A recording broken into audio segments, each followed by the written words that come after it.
All right, thanks, guys. The Raptors take on the Celtics, 7 o'clock Eastern tip-off in Boston. The Celtics are minus 3.5, total 215 and a hook. Saw a half a point fade of Boston and movement downward on the total. The Celtics open minus 4, down to minus 3.5, total open 218, down to 215 and a hook. 53% are leaning Boston, 61% shaded toward the over. Right now, the Raptors are plus 130 on the money line. Now, Toronto's 1-0 straight up on the year, 1-0 against the number. They had an 8-point victory in their season opener over the Pelicans. They won that one 130 to 122. Toronto's 9-2 against the number in their last 11, dating back to last year. They're also covering 80% of their games in their last 5 away from home. One more thing to add about Toronto, they are 11-3 straight up in their last 14 taking on the Atlantic Division. Now, Toronto had a couple impact players in that opening game. Freddie Van Fleet, 34 points for him. Pascal Siakam just recently got that great deal. He had 34 points himself and 12 rebounds. And, of course, Kyle Lowry, another solid night, 22 points for him. Now, Boston, on the other side, they failed to cover in their last 5 straight, dating back to last season. They're also 2-10 against the spread in their last dozen at home. Now, Boston lost their season opener to Philly, 107 to 93. That was an embarrassing double-digit loss to the Sixers. That's going to put them at 0-1 straight up on the year, 0-1 against the number. Now, total-wise, Boston is 6-1 to the under in their last 7, taking on the Atlantic Division. I'm going to purchase the half a point, buy it up, and take Toronto plus 4 and the under 215.5 in that game. Next matchup, Timberwolves, Hornets, 7 o'clock Charlotte. The Minnesota Timberwolves are minus 4.5, total at 228 and a hook. We did see a 1.5 point move toward Minnesota and movement upward on the total. The T-Wolves open minus 3, up to 4.5. Total open 226, up to 228 and a hook. 66% are leaning Minnesota, 52% shaded toward the over. Right now, Charlotte is plus 180 at home. Now, if you like the Hornets in this matchup here, they've dropped 9 out of their last dozen ball games, taking on the Western Conference. Once again, that dates back to last year if you're into historical trends. Now, Minnesota, on the other side, they are 1-0 straight up on the year, 1-0 against the number. They were victorious in their season opener over Brooklyn, a nice 127 to 126 win on the road at Brooklyn. They were led by Karl Anthony Towns, who dropped 36 points on the Nets. Also, Andrew Wiggins had 21, and Robert Covington, Rocco, with 9 rebounds in that matchup. Now, Minnesota is 5-1 against the number in their last 6, dating back to last year. They're also 5-1 against the spread in their last 6 games played in October. Now, total-wise, both teams are 1-0 to the over for the year. I'm going to purchase the hook, slide it down, and take Minnesota minus 4 and the over 228.5 in that game. Next matchup, Knicks, Nets, 7:30 Brooklyn. The Nets are minus 9, total 225.5. We saw a 1.5 point move toward Brooklyn and movement upward on the total. The Nets opened 7.5 up to 9. Total open 220.5 all the way up to 225 and a hook. 56% are leaning Brooklyn, 59% shaded toward the over. Right now, the Knicks are plus 340 on the money line. The Knicks are also 1-0 against the number on the year. They did cover the point spread in their season opener versus the Spurs. It was a losing effort, but they did get the job done against the number. They were led by Marcus Morris with 26 points, Julius Randle with 11 rebounds on the night. Randle also had 25 points himself. Now, Brooklyn on the other side, 0-1 straight up on the year, 0-1 against the number. They dropped their season opener at home to Minnesota, 127 to 126. They were favored in that matchup. Brooklyn is just 1-5 against the number in their last 6 at home, dating back to last season. They've also dropped 4 out of their last 5 against the spread, taking on a member of the Eastern Conference. Now, total-wise, Brooklyn is 6-4 to the under in their last 10, taking on the Knicks.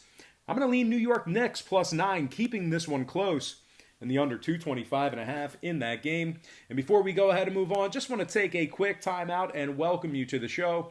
Got some lines and personal leans out for Friday's NBA action. Happy Friday. The weekend is finally here. Now, before we go ahead and get into some more action, I just want to quickly remind you to check me out on my website at patreon.com/BrockPage.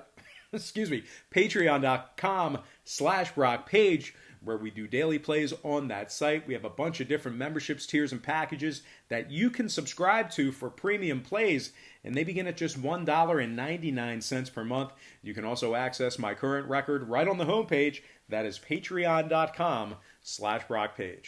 All right, let's go ahead and dive into some more lines and personal leans. All starts Eastern Standard Time. And on deck, we've got the Chicago Bulls taking on the Grizzlies. That's going to be an 8 o'clock Eastern tip-off in Memphis. Now, we had ourselves a good old-fashioned flip of the lines in this one. The Bulls are -1.5, total 222. The Bulls did open up as the 1-point dog. They opened +1, now -1.5. Total open 218.5 up to 222. 62% of the consensus are leaning Chicago, 54% shaded toward the under. Right now, the Grizzlies are +105 on the money line.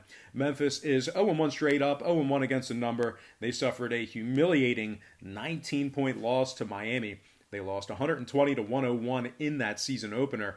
They failed to cover in 7 out of their last 8 games dating back to last year. They're also just 3-7 against the number in their last 10 head-to-head matchups with Chicago. Now, the Bulls on the other side, they dropped 125 points in their season opener themselves. It was a 1-point loss to Memphis. I'm sorry, it was a 1-point loss.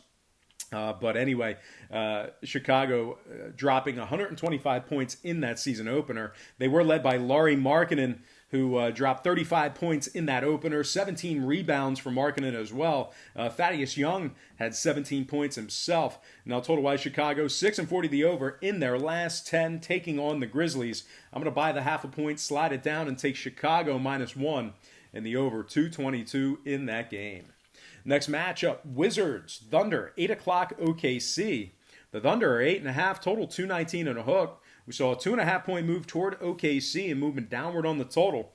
The Thunder open -6 up to 8.5. Total open 220.5 down to 219 and a hook. 56% are leaning Washington, 62% shaded toward the under. Right now, the Wizards are +300 on the money line. Washington is 1-0 against the number on the year. They were +9 against Dallas, and indeed they did cover in a 108-100 loss. They were led by Bradley Beal, who dropped 19 points, Thomas Bryant with 11 rebounds, and Roy Hachimura, the young guy, 10 rebounds for him, double-digit rebounds for Hachimura. Now, on the other side, OKC is 0-1 straight up. They dropped their season opener to Utah, 100-95, 5-point loss there. Both teams are 1-0 to the under for the year. I'm going to purchase the hook, buy it up, and take Washington +9 and the under 219.5 in that game. Next matchup, Mavericks, Pelicans, 8 o'clock New Orleans. The Pels are 2.5, total 228. We saw a half a point move toward New Orleans, moving downward on the total. The Pels open -2, up to 2.5. Total open 229, down to 228. 63% are leaning Dallas, 67% shaded toward the over. Right now, the Mavs are +120 on the money line. Dallas is 1-0 straight up on the year. They won their season opener by 8 points over Washington. That was a 108-100 score victory there. Luka Doncic, 34 points in that opener. Dorian Finney-Smith had 8 rebounds for the Mavs in that game. Now, the Pelicans on the other side, 0-1 straight up on the year. They failed to cover in that season opener. They blew multiple leads versus Toronto and lost that opener by 8 points, 130-122. Now, the Pelicans have failed to cover in 13 out of their last 17 games dating back to last season. They're also just 1-11 straight up in their last 12 at home. I know it's a completely different team, but I figured I'd throw that out there if you're into historical trends. Now, total-wise, Dallas is 5-1 to the under in their last 6 when traveling. I'm going to purchase the hook, buy it up, and take Dallas +3 and the under 228 in that game. Next matchup, Suns, Nuggets, 9 o'clock Denver. The Nuggets are 10.5, total 221. We saw a 2-point fade of Denver at home and movement upward on the total. The Nuggets open 12.5, all the way down to 10.5. Total open 220 up to 221. 70% are leaning Denver, 75% shaded toward the over. Right now, the Suns are +535 on the money line. Phoenix has dropped 8 out of their last 10 head-to-head matchups with Denver. They've also failed to cover in 7 out of those 10. Denver, on the other side, they were victorious in their season opener. 1-0 straight up, 1-0 against the number. They beat Portland 108-100 in that season opener. They were led by Nikolai Jokic, who had 20 points and 13 rebounds. rebounds. Will Barton was right behind him with 19 points on the night. Total-wise, Denver 7-3 to the over in their last 10 head-to-head matchups with Phoenix.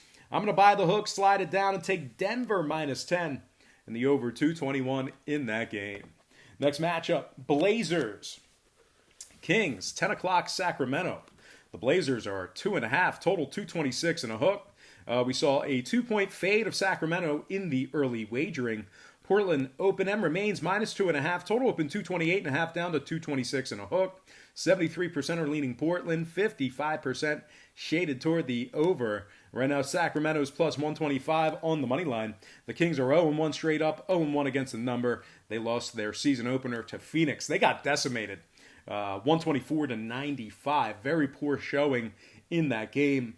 Now, Sacramento has failed to cover in 5 out of their last 6, dating back to last year. The Kings are also 0-5 against the number in their last 5, taking on the Western Conference. Now, the Blazers on the other side, 7-3 straight up in their last 10 head-to-head matchups with the Kings. They're also 6-4 against the number in those 10 ball games. Portland was led in their season opener by Dame Lillard, who had 32 points on the night. Hassan Whiteside brought down 19 rebounds for the Blazers. Now, both teams are 1-0 to the under for the year. I'm going to purchase the half a point. Big surprise there. Purchase the half a point, slide it down, and take Portland minus 2 and the under 226.5 in that game. And we are going to slide into our next and final matchup for the show. It is going to be Utah Lakers, 10:30 Los Angeles. The Lakers are minus 3.5 at home, total 218 and a hook. We saw a half a point move toward LA, and movement looks like downward on the total. The Lakers open 3 up to 3.5, total open 222.5 down to 218 and a hook. 63% are leaning Lakers, 64% shaded toward the over. Right now, the Jazz are plus 145 on the money line. Utah's 1-0 straight up on the year. They defeated OKC in the season opener by 5 points. That was a 100-95 victory in that game. They were led by Donovan Mitchell, who dropped 32 points and 12 rebounds. Utah was also led by Bogdanovich, 16 points for Bogey, and Rudy Gobert had 14 rebounds on the night. Now, the Lakers are 0-1 straight up, 0-1 against the number. They suffered a 10-point loss to the Clippers in their opener themselves. They scored just 102 points in that matchup. Now, total-wise, both teams are 1-0 to the under. I'm going to lean Utah plus 4 after buying the hook and the under 218.5 in that game. And that is going to do it for me, guys. Once again, don't forget to check me out on my website at patreon.com/rockpage. We do daily plays on that site. We have a bunch of different memberships, tiers, and packages that you can subscribe to, beginning at just $1.99 per month. You can also access my current record on that site right on the homepage. It is patreon.com/rockpage. But most importantly, guys, I got to thank you for joining me right here on YouTube. I really hope you enjoyed all this great free content, all this great free information. Happy Friday to you. Best of luck to you. And don't forget to check me out on patreon.com/rockpage.